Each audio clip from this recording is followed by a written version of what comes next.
Il y a une question à laquelle vous voulez tous la réponse. Qu'est-ce qui fait qu'un homme a de l'aura? Quelque chose qu'il dégage simplement avec sa présence. Qu'est-ce qui va faire que les femmes vont le remarquer lui plus que les autres? Celui qui a pas besoin de parler. Celui qui a pas besoin de faire le faux mal alpha. Sourcils froncés, supplément, ne pas sourire pour ne pas paraître faible et féminin. Pour avoir des réponses claires, on a quitté momentanément notre habituel garage pour aller demander aux femmes.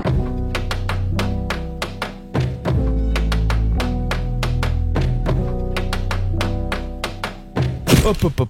Juste avant de partir en excursion pour interroger ces jeunes femmes, c'est quoi l'aura exactement? Comment on définit ça? L'aura, au sens le plus simple, c'est l'impression immédiate que dégage une personne par sa seule présence, avant même qu'elle parle. Son attitude, sa posture, son regard et son énergie envoient des signaux que les autres perçoivent inconsciemment. C'est ce mélange subtil qui fait qu'un individu attire naturellement l'attention, inspire confiance et impose le respect. Sur le plan psychologique et scientifique, l'aura correspond surtout au langage corporel et à l'état intérieur. Un dos droit, une respiration calme, un regard assuré, une présence ancrée dans le moment. Tout ça influence la manière dont les autres vous perçoivent. Notre cerveau capte des micro-expressions, des gestes et même le rythme énergétique d'une personne et crée en un instant une impression globale. Charisme, autorité, chaleur, froideur, c'est ce qu'on appelle aussi la contagion émotionnelle. Votre état intérieur se reflète et s'impose subtilement autour de vous. Donc une personne qui n'a aucune confiance, ça se capte aussi vite que quelqu'un qui paraît affirmé. Qu'est-ce qui fait que pour vous les femmes, de manière à peu près universelle, un homme aurait de l'aura ou dégagerait quelque chose sans même vraiment lui avoir parlé, juste au premier regard, premier abord? Je pense que déjà il y a une partie de ce qu'est la personne en elle-même, genre au fond, et je pense que même si on la connaît pas, ça se dégage automatiquement. Genre là, typiquement, il y a des gens qui passent. Je pense qu'il y en a qui dégagent déjà de l'énergie au niveau du sourire, des regards et tout. Mais après, je pense que c'est la prestance, la tenue. Et si la personne elle a confiance en elle, on la remarque direct. La première réponse nous apporte déjà, des réponses. Être naturel. Mais ça veut dire quoi, être naturel? Ça veut tout simplement dire que l'homme en question ne doit pas chercher à dégager de la confiance et de l'assurance. Il doit dégager la confiance et l'assurance. Et ça, de manière authentique. Ce qui va nous amener du coup à vous dire de manière haut et forte, les formations en charisme, c'est du bullshit, ça sert à rien. Tout simplement parce que le charisme n'est qu'une conséquence. Conséquence d'un style de vie et des expériences vécues. Il ne peut pas se faker. Pour que vous compreniez bien, c'est comme si j'étais milliardaire et que je payais le PSG pour devenir attaquant droit. Le PSG accepte parce que je propose beaucoup d'argent, donc je deviens officiellement attaquant droit. Mais la question c'est, est-ce que ça ferait de moi un bon joueur? Eh ben non. Et tout le monde s'en rendra compte dès les 15 premières minutes de jeu. Là, dans cette situation, j'ai voulu obtenir les résultats sans fournir les efforts qui y mènent. C'est exactement ce qui se passe quand un jeune homme n'a rien accompli, n'a aucune confiance en lui et joue l'homme sûr, dur et confiant. Ça marche peut-être les 5 premières minutes, mais dès que les femmes creuseront, il n'y aura rien.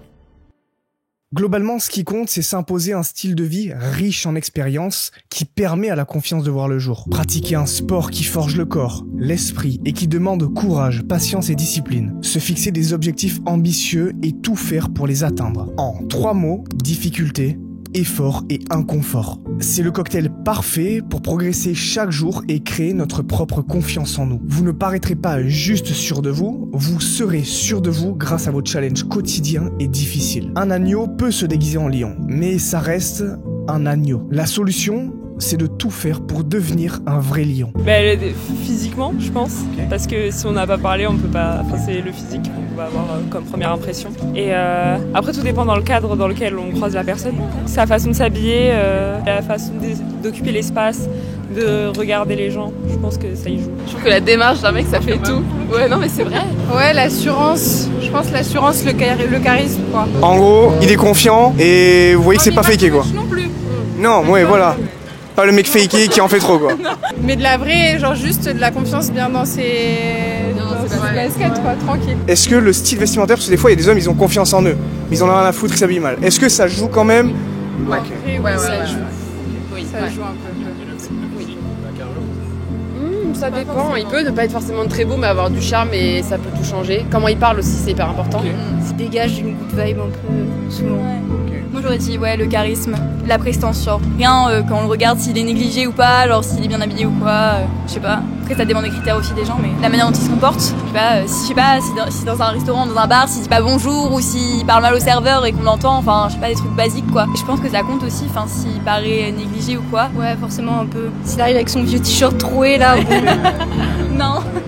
La confiance et le charisme reviennent au centre de l'équation de Laura. Mais il y a aussi le fameux physique. Plus largement l'apparence, et d'ailleurs ça tombe bien parce que ça va de pair avec le charisme et la confiance. Certains hommes, on est d'accord, vont naître avec des traits physiques avantageux. Mais les 3/4 se travaillent. Et c'est ce travail sur soi-même qui fait naître la confiance et d'elle-même fait ensuite naître le charisme. Un homme bien bâti renvoie l'image de quelqu'un de sécurisant, qui prend soin de lui, qui maximise ses attributs masculins. Il fait ressentir la discipline et la résistance à l'effort dont il fait preuve pour obtenir cette carrure. Et dans l'apparence, il y a aussi la façon de s'habiller. Si on est confiant, beau et musclé mais qu'on s'habille comme ça, on renvoie l'image d'un mec qui en a littéralement rien à foutre. Ça pourrait se traduire comme ça. Je sais ce que je vaux, mais personne ne m'intéresse suffisamment pour que je m'apprête. Si on se pointe comme ça à un événement, c'est presque un manque de respect indirect envers les personnes présentes autour de nous. Vous vous êtes apprêté parce que vous estimez que c'était une forme de respect, mais moi je l'ai pas fait pour vous. Voilà la pensée derrière la négligence. Et le style des habits, même sur un homme musclé et confiant, ça change tout. Mais est-ce que vous avez bien fait attention à ce qu'une des jeunes femmes interviewées a dit? Parce que c'est loin d'être la seule fois où j'entends cet argument. En gros, il est confiant et vous voyez, c'est pas faké quoi. Figurez-vous que nous avons interviewé 2 autres jeunes filles qui n'apparaissent malheureusement pas dans la vidéo à cause d'une mauvaise qualité due au réglage de l'image. Et elles ont dit à peu de choses près la même chose. Le cliché des mâles alpha est un red flag pour la quasi-totalité des femmes. Ce que cette jeune femme soulève, c'est le jeu d'acteur dont certains font preuve. Et beaucoup ont suivi les accompagnements d'imbéciles qui leur ont dit qu'il fallait adopter telle ou telle attitude ou tel comportement. Mais sans leur expliquer que ces comportements ou attitudes qui émanent d'un homme confiant ne sont que des conséquences justement de cette confiance qui a été suscitée par des actions concrètes. Et ça renvoie exactement à ce qu'on disait. On ne peut pas faire semblant d'être quelqu'un d'autre. Chercher à plaire, c'est admettre que l'on est obligé de chercher quelque chose que l'on n'a pas pour plaire. Un homme sûr de ce qu'il est ne cherche pas à plaire. Il plaît. Point. Il a accompli, expérimenté et vécu. Ce qu'il est devenu par ses actions part de son intérieur pour se refléter à l'extérieur et faire ressentir cette aura aux gens. Celui qui fait semblant peut avoir l'apparence de ce qu'il n'est pas, mais sa véritable aura ne trompera jamais l'instinct d'une femme. Elle remarquera très vite que ce qu'il dégage est totalement désaligné avec ce qu'il est véritablement. La seule solution pour avoir une aura qui inspire et impose le respect et l'admiration, c'est de chercher chaque jour à être meilleur que la veille. C'est tout simplement vouloir se développer sur tous les aspects de sa vie. L'aura n'est pas une couche de peinture que l'on applique sur soi. C'est une architecture invisible qui se construit brique par brique. Chaque décision, chaque victoire intérieure, chaque inconfort traversé ajoute un étage à cette structure. Et les autres, ils le ressentent, sans que vous ayez besoin même de prononcer un seul mot. Est-ce que ce sont ceux qui parlent fort et qui cherchent à dominer l'espace qui marquent positivement l'esprit des femmes? Non. Ce sont ceux qui, en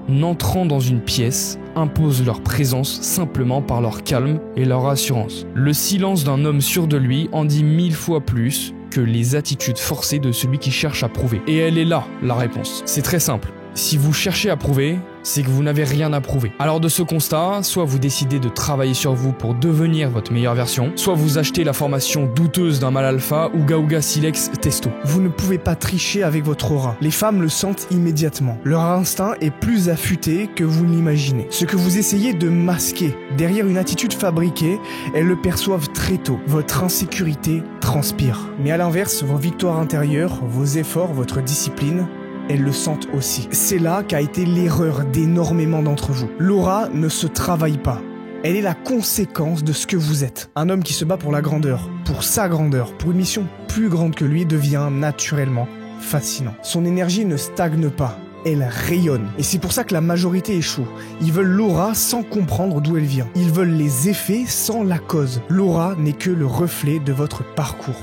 Elle ne s'achète pas, elle ne s'imite pas, elle se gagne. Si vous voulez devenir meilleur chaque jour et conquérir le monde au sein d'une armée de guerriers déterminés qu'on a créé et qui s'appelle la Power Army, alors cliquez tout simplement sur le premier lien en description. C'est un groupe privé avec des personnes qui sont prêts à débloquer leur version 2.0 chaque jour. On y transmet de la valeur quasi constamment et c'est totalement gratuit. Suivez-nous également sur notre compte Instagram, c'est le deuxième lien qui se trouve en description. On répond littéralement à tout le monde. Si vous avez des questions sur votre développement personnel, physique et mental, on est présent. Et pour ceux qui sont vraiment trop ambitieux pour patienter et qui veulent des résultats tout de suite, maintenant, là, demain, cliquez sur le troisième lien en description. En attendant, poursuivez votre version 2.0 et au lieu de le rêver, faites-le.